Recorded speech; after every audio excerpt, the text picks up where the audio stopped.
කියනවා නේද? පෙර පාසල කියයි, මුල් ළමාවිය සංවර්ධනය කියලා කියයි. මේවා ඉස්සර කවුරුත් කරේ නෑ අනේ. අපි යන කාලේ අපි පෙර පාසල යව්වේ නෑ. අම්මලා කොහෙද අපි යව්වේ? අම්මලා දන්නේ නැහැ අපි කොහෙද යන්නේ කියලා. ඔය හරි ගිහිලා ඇවිදලා ගස්වල නැගලා ගෙඩි කඩලා අරවා මෙයා වෙලා මේවා කරගෙන ඇවිල්ලා ඉතින් අපි එක ශ්‍රේණියට දාපුවම තමයි ඕම් උගන්වනවා. ඉලක්කම් 9යි තියෙන්නේ. එක ශ්‍රේණියේ. පළමු ප්‍රධාන අවධිය. මව්තුරුලෙන් මව්තුරුවට ඉස්කෝලේ එනවනේ. ඊට පස්සේ ඔන්න උගන්වන්න පටන් ගන්නවා. ළමයි ඉගෙනගෙන යනවා. ඉගෙන යනවා. එකේ ඉඳලා 9ට තියෙනවා අකුරු සාමාන්‍ය ඉස්පිලි පාපිලි නැති මොකක් හරි එහෙමත් තියෙනවා නේද? එහෙම තියෙනවා. ඒ නිසා මේ සිලබස් එක යනවා. දැන් මේක යනකොට මෙතන අවුරුදු 10යි. ඒ කියන්නේ පහ ශ්‍රේණිය. පහ ශ්‍රේණිය. අඬන්නේ නැහැ නේද? අඬනවද නැහැ නේද? ඇඬෙනවා කිසිකම්. හරි. දැන් පහ ශ්‍රේණියට එනකන් එන්නේ මේ ළමයට හොඳට මතක තියාගන්න කොටස් දෙකයි ජීවිතයේ අවශ්‍ය වෙන්නේ. සෝරි කොටස් තුනයි. කොටස් තුනයි අවශ්‍ය. මේ එනකොට පළවෙනි එක කණ්ඩ ඕනේ. අපි බඩගින්න ඉන්නේ අඬනවා කිරි දුන්න නැත්නම් අඬනවනේ. නේද? කණ්ඩ ඕනේ. ඊළඟට ඔව්. කණ්ඩ ඕනේ ඊළඟට මොකද්ද කියන්නේ? කියන්නකෝ අනේ දුකෙන් වගේ ඉන්නේ.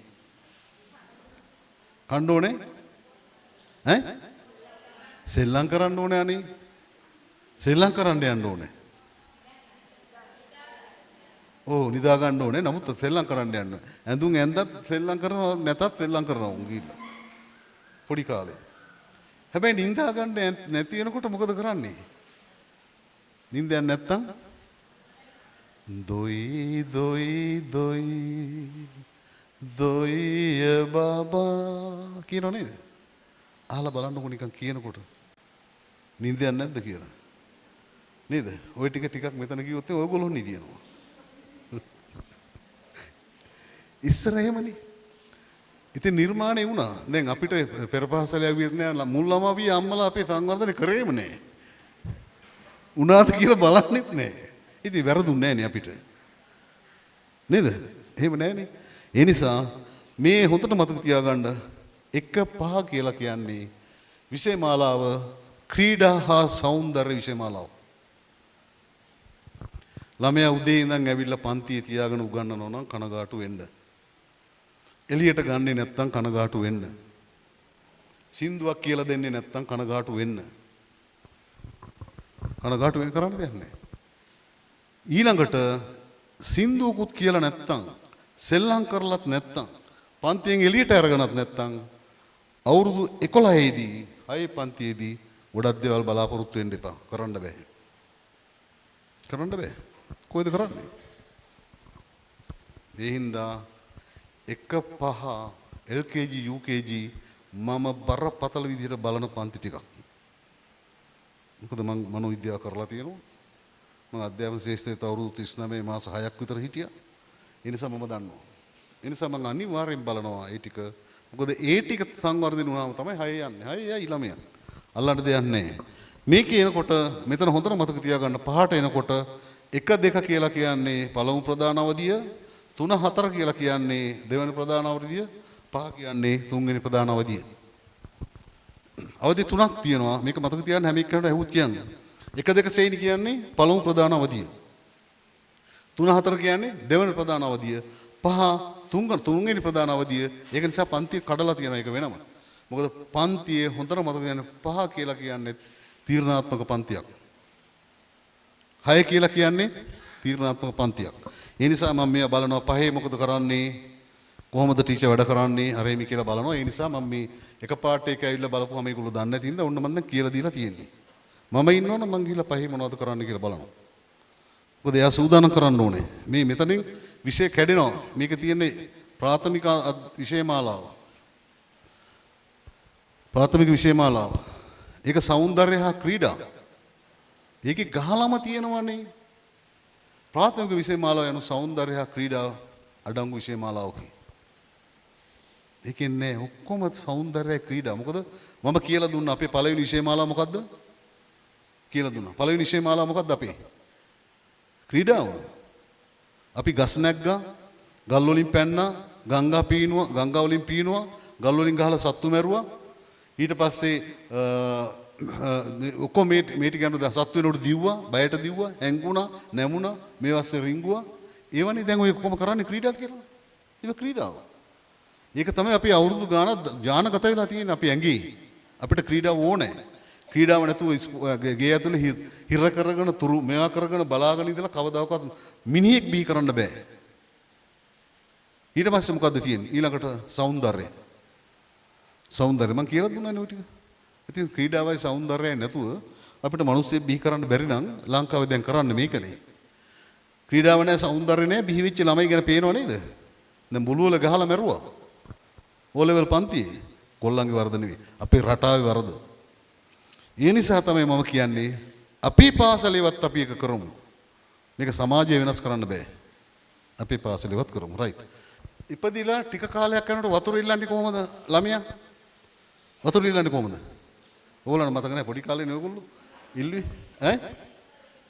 අවුන්නේ නෑ වතුර ඉල්ලන සාමාන්‍ය වචන භාවිත කරන්නේ මොනවද?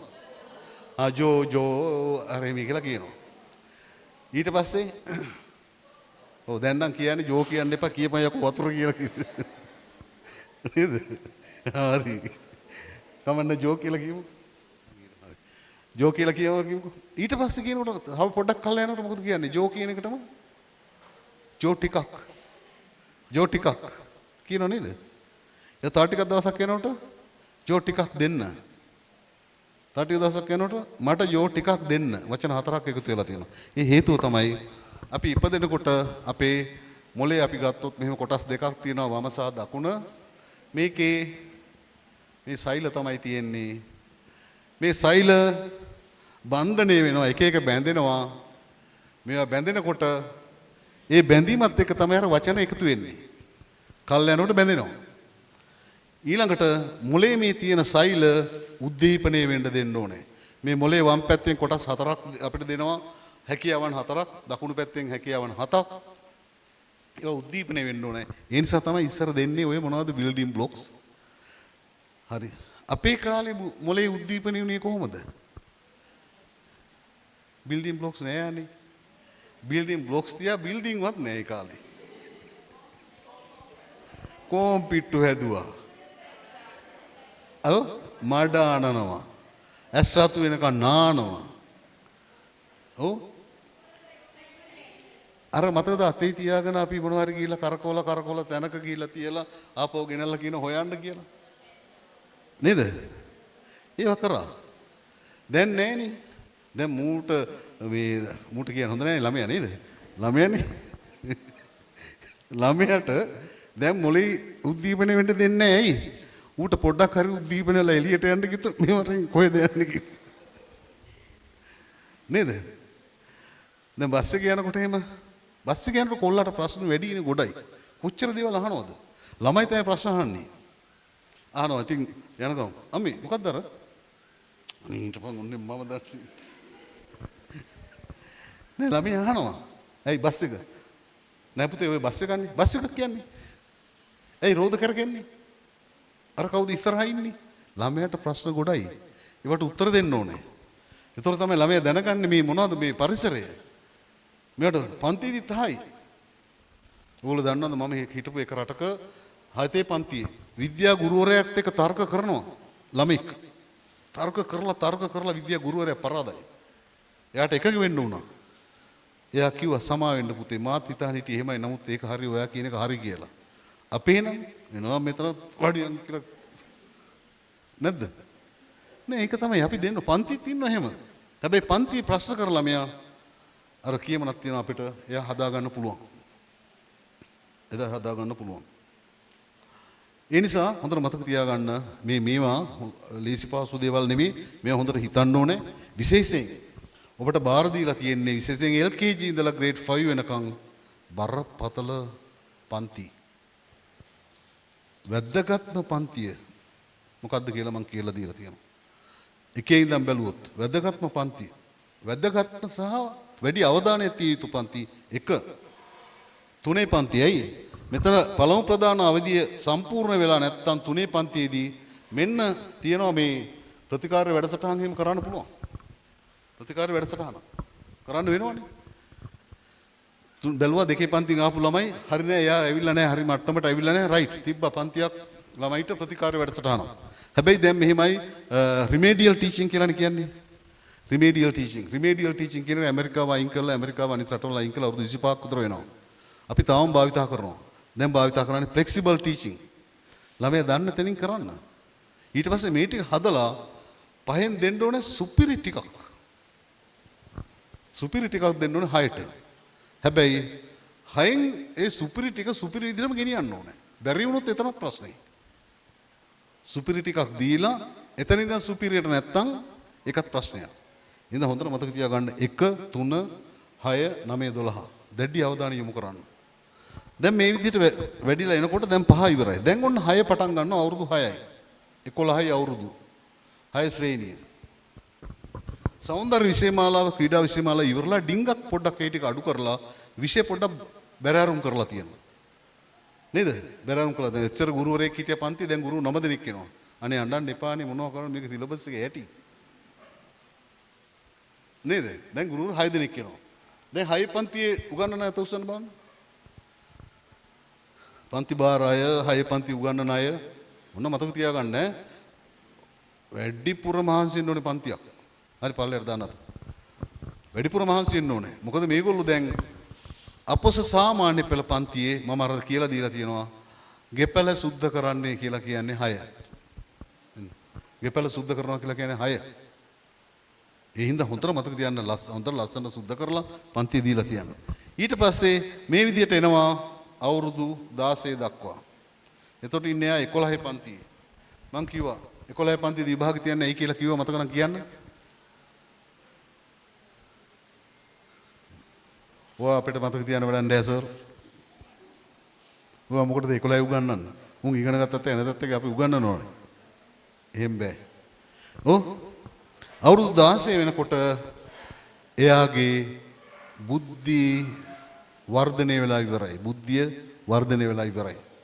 සංවර්ධනය කරගන්න පුළුවන් පස්සේ. ඒ බුද්ධි වර්ධනය ඉවරයි 11 දී. ආයේ කවදාකවත් එයාගේ බුද්ධි වර්ධනය වෙන්නේ නැහැ. එතනින් පස්සේ. ඔය කියනවනේ මොලේ වර්ධනය සඳහා මේ අහවල් ඒවා බොණ්ඩ දෙන්න කියලා. අර කොණ්ඩේ වවාගත්ත කොල්ලෝ ටිකක් එහෙම දාලා ටීවී එකේ නේද? ටීවී එකේ අධ්‍යක්ෂකවරන්ට මට බාරව තියෙනවා මම කොණ්ඩේ වවපු එක්කට එන්න දෙන්නේ නැහැ කිට්ටුවට. දැක්කද උන්ගේ කොණ්ඩේ අපිරිසුදුකම? ඒවද තියෙන්නේ? ඔයා ලොකු ප්‍රශ්න. කොණ්ඩේ වවාගෙන ඉන්නේ. මේ ලස්සනට දැන් ඩීසන් පිට ඉන්න ඉපේ. ඉස්සර ඔයගොල්ලෝ දන්නවද? ඒවා අපිට දැන් නෑනේ. නිමාඩු කාලේ නිමාඩු දීපදාසට පවදාට නංගිලා තුන් මම සමන්නේ කියන සමාවෙන්න ඕනේ. නංගිලා තුන් දෙනාගේ මගේ 4 දෙනාගම තට්ටි ගන්නවා. පොඩි කාලේ අපි දුවන නිකන් මහාන වෙලා වගේ දුවන්නේ. එහෙම තමයි. අපි ඉතින් හිතනවා අපේ විතරක් කියලා. ගමේ දුවලා බලනකොට අනිත්යෙන් බුත් ගාලා. එතකොට සාමාන්‍යයි. එතකොට සාමාන්‍යයි. ඇයි මේවා අපිට කරානේ. මේවා කරා. ඉතින් ඒ නිසා අපි මේක හොඳට මතක තියාගමු. දැන් බුද්ධි වර්ධනය වෙලා ඉවරයි. ඒ හින්දා විභාග තියෙනවා. විභාග 11 දී තියෙනවා. මෙයා බලනවා බුද්ධිය වර්ධනය වෙලා තියෙන්නේ කොහොමද? සෞන්දර්ය පැත්තට නම් බුද්ධිය වර්ධනය වෙලා තියෙන්නේ. මොලේ ශෛල වැඩි වෙලා තියෙන්නේ නැත්නම් වර්ධනය වෙලා තියෙන්නේ. පැත්ත දියුණු වෙනවා. ක්‍රීඩා පැත්ත නම් ඒ පැත්ත. විද්‍යාව පැත්ත නම් ඒ පැත්ත. ගණිතය නම් ඒ පැත්ත. මොලේ සම්පූර්ණ නියම විදියටම වර්ධනය වෙලා බුද්ධිය වර්ධනය වෙලා නම් විෂයන් 8ටම 9ටම ඒ සමර්ථ ගන්නවා. ඊට පස්සේ මෙහෙම වර්ධනය වෙලා මෙහෙම යනකොට දැන් ඊට පස්සේ යනවා 21 දක්වා. 21 කියන්නේ කුණාටු සමය. කුණාටු සමයක්. කුණාටුවක් හමනවා වගේ. ආයෙ නෑ කුණාටුව හමපුවාම එහෙමම යනවා. ඒක තමයි ඔය ඒ ලෙවල් වල හරිය මේ ගහ ගන්නවා මේ කර ගන්නවා. දැන් කැම්පස් එකේ තියෙන ප්‍රධාන ප්‍රශ්නයක් තමයි පළවෙනි වසරේ ළමයි ගහ ගන්නවා. විශ්වවිද්‍යාලේ පළවෙනි වසරේ ළමයි ගහ ගන්න එක තමයි තියෙන්නේ. ඉස්සර ඒව නෙවෙයිනේ. ඊට වඩා සම්පූර්ණ වෙනස්. දැන් විභාග මාරු කරගෙන. දැන් පහේ ශිෂ්‍යත්ව ලියපු ගමන් ඌ ඉන්නේ නිකන් ඒ ලෙවල් ඕ ලෙවල් ලියුවා වගේ. ඕ ලෙවල් ලියපු එක ඉන්නේ ඒ ලෙවල් ලියුවා වගේ. ඒ ලෙවල් ලියපු මිනිස්සු ඉන්නේ යුනිවර්සිටි එකේ 3 වෙනි අවුරුද්දේ ඉන්නවා වගේ. ඉස්කෝලේ එන්නේ නැහැ. අද මොකද සර් අද බෑ අපි ස්ටඩි ලීව්. ඒව දෙනවා ඉස්කෝලේ. ඉෂ්ටට ලියුනේ නේද? ඉස්කෝලේ ඊට පස්සේ ගෙනත් දෙනවා. දැන් මෙන්න මේ වගේ තියෙන. ඉතින් ඒ නිසා මේ ගමන යන්න වෙන්නේ මේවත් එක්ක. ඊළඟට මේ ටික ඔක්කොම මේවා කරන යනවා 21 විතර යනකොට දැන් අපි කියමුකෝ 16 17 18 19 විතර වෙනකොට O level A level ලියනවා 21 වෙනකොට විශ්වවිද්‍යාලයට 22 වගේ එළියට එන්න ඕනේ. නමුත් දෙයියන්ගේ පීඨය අපේ දැන් විශ්වවිද්‍යාලයෙන් එළියට එන්නේ අවුරුදු 30 දී. නේද? තාම අපි කතා කරන සංවර්ධනය කියලා අවුරුදු 30 දී එනවා. එඩෙක්සෙල් කරන ළමයා අවුරුදු 22 වෙනකොට ඩිග්‍රී එකක් තරම් ඉවරයි. 24 දී රස්සාව කරනවා. 25 දී ජොබ් එකකුත් ගන්නවා. එඩෙක්සෙල් දැන් අපි ඒක හඳුන්වලා දුන්නොත් දෙමාපියන් දැන් අපි පටන් ගන්න යනවා. හඳුන්වලා දුන්නොත් දෙමාපියෙක් කරනවා. අධ්‍යාපන රටාවන වෙනස් වෙලා. අපි පරිප්පුවට අලවනවා තාම. වෙන රටවල වල කාර් හදනවා. නේද? අපි තාම පරිප්පුවට අලවනවනේ. අනිත් ඒවා කාර් හදනවා. ඉතින් අපිට මේ ගමන යන්න නෑ. මම කියන්නේ ලෝකේ හදන්න බෑ, මිනිස්සු හදන්න බෑ. අපි අපේ පන්ති හදමු. තමන්ගේ අංශය හදමු. ප්‍රින්සිපල් අපි ඉස්කෝලේ හදමු. මට ඕනේ අනිත් ඉස්කෝල හදන්න යන්න. මේ ඉස්කෝලේ හදන්න ඕන නිසා තමයි මම මේ වැඩසටහන පටන් ගත්තේ. ඊට පස්සේ මේවා තව දිගට යනවා. මේක තමයි සාමාන්‍ය ළමයා ඔන්න යන විදිය.